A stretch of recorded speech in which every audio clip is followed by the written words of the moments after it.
are human. However, sometimes we also forget that by that definition, we are humane.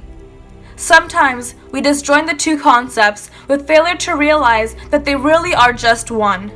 And when we do this, we fail each and every generation that has come before us and is yet to come. We become a disservice to humanity and continue to dehumanize ourselves without realizing that we are human. It is by flesh we stand, and it is by flesh we fall.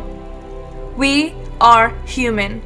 However, sometimes we also forget that by that definition, we are humane.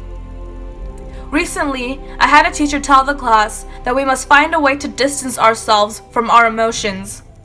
Why? My emotions are in the blueprint of my makeup. Therefore, should I distance myself from my emotions, I will distance myself from me. Why should I deny the ability to feel? Happiness, indifference, sadness, anger, they are all inherently human. I want to feel, because if I can feel joy, I can feel pain. I want to feel, because if I can feel, then at least I know that I am sane. But unfortunately, I can't say the same for other people, for people who bury the diamond of empathy beneath the dirt of slanted priorities and skewed ideologies. The same businessman that declares this is a man-eat-man world with their lips curled. The same politician that says an eye for an eye without so much as a sigh, who has not lost an eye but sure has lost sight.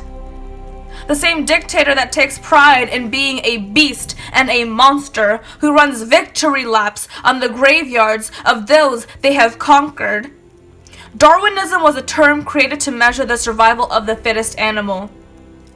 Many people were quick to adopt the same philosophy to describe humans. To say that success is only tailored to a particular pedigree, and that a poor man's ticket to riches was a degree, and for those left over, oh well, so the doctrine states, so shall it be. I suppose we stopped being human when we became animals. When did we learn to stop being human? Maybe it began in primary school. Maybe this was when I became a fool.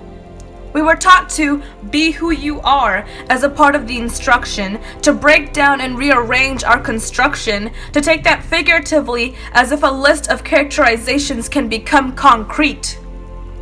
I learned that I am strong. I learned that I am intelligent. I learned that I am compassionate. I learned that I am ambitious. I learned that I am outspoken. I did not learn that I am human. I did not learn that I am humane. Be who you are. Schools preach sermons on individuality and conformity and emphasize the importance of diversity, but what about community? Why are we not taught that our greatest asset is our empathy? The Bible says that we were created in God's image. W.S. Gilbert said that humans were nature's sole mistake. I don't disagree with either. It makes me wonder, are we good people that occasionally do bad things, or bad people that occasionally do good things? I would hope the latter. However, we live in a society that thrives on the former. To be a good person that does bad things is deception at its finest.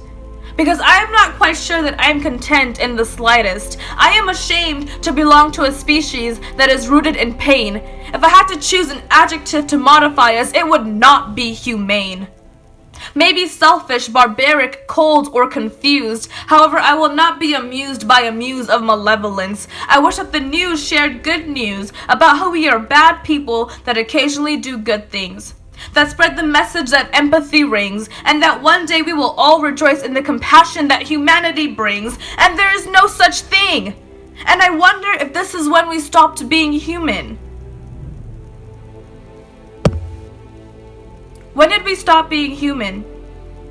Was it when we were told stories about the real world as if it could be fake?